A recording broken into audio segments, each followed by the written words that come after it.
행복한 정식기도 시간입니다.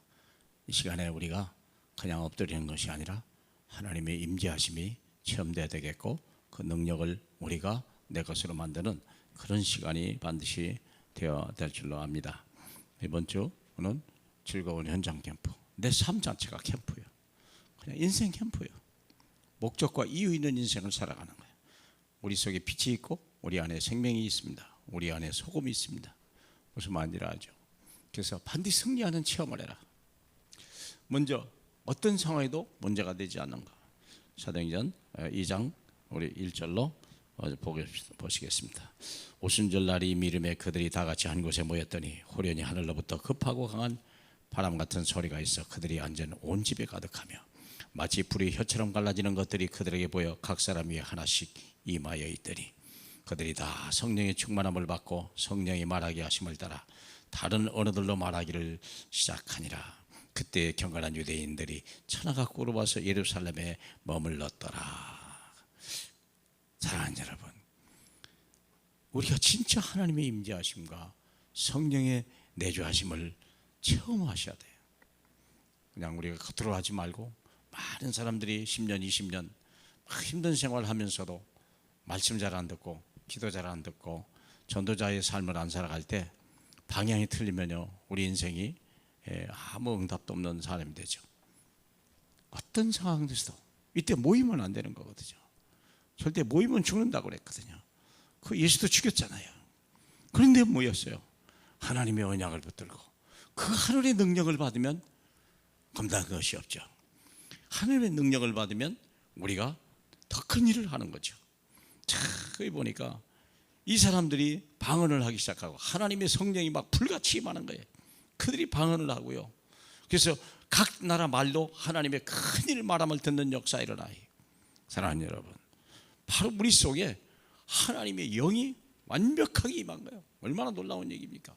내 안에 이 흙 위에 창세기 2장 7절이 다시 재응답이에요.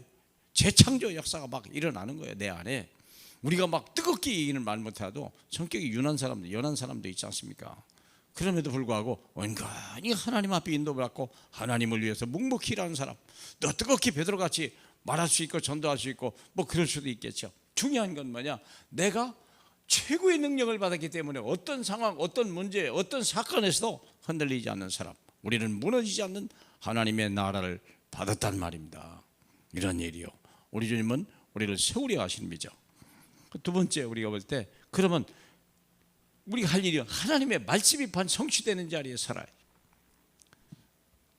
이때 베드로가 사람들이 13절에 보니까 어떤 이들은 조롱하여 이르되 그들이 세술에 취하였다 하더라. 그랬더니 베드로가 아니라 11 사도와 함께 서서 소리 높여 이르되 유대인들과 예루살렘에 사는 모든 사람들아 이 일을 기회로 알게 할 것이니 너희로 알게 할 것이니 내 말을 기울이라. 때가 자 삼신이 너희 생각과 같이 사람이 취한 것이 아니라 오직 선지자 요엘을 통하여 하신 말씀이 일렀으되 내가 하나님이 말씀하시기를 말세 내 영과 모든 육체에 부어주리니 너희 자녀들은 예언할 것이요 젊은이는 환상을 보고 너희 늙은이는 꿈을 꾸리라.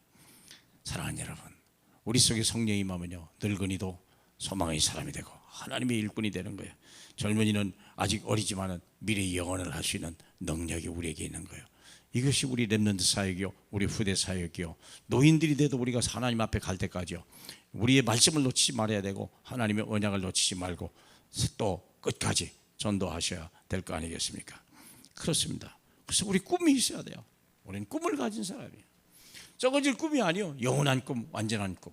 죽은 자가 살고 병든 자가 고침받고요, 지옥 갈 백성이 천국 백성이 되는 하나님의 역사, 마귀 자녀가 하나님 자녀 되는 축복. 그리고 마지막으로 요한복음 2장 36절 41절에 보면 이렇게 얘기하죠. 베드로가 마지막 결론이 그거죠. 36절에 그런즉 이스라엘 온 집은 확실히 알지니 너희가 십자가에 못 박은 이 예수를 하나님의 주와 그리스도가 되게 했다. 기가 막힌 메시지죠. 예수를 하나님의 주와 그리스도 되게 하셨다. 그렇습니다. 예수가 그리스도 되셨습니다.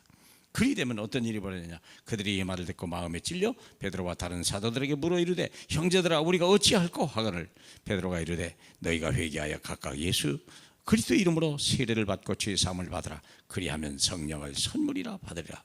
이 말을 들은 사람이 세례를 받으니 이날에 신도의 수가 3천이나 되었더라. 사랑하는 여러분, 죄 사함을 받기 시작하고 자유함을 얻기 시작하고요, 그리고 거기서부터 하나님의 능력을 힘입기 시작하고 성령을 선물로 받은 하나님의 역사에 하나님의 선물을 받는 그 사람 중에 3천 제자가 있었다잖아요.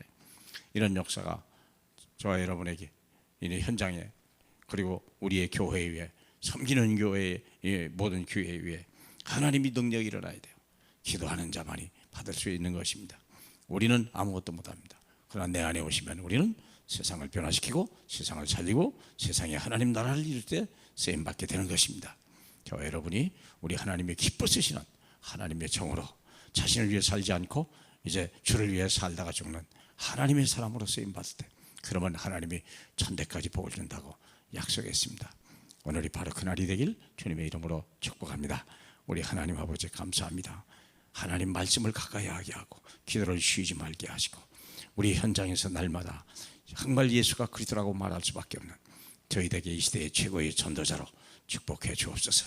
답이 희미한 사람과 답이 없는 사람들을 긍휼히 여기고 그들 앞에 우리가 생명의 증인으로 서는데 하나님 주저하지 않게 하옵소서. 예수 그리스도 이름으로 기도합니다. 아멘.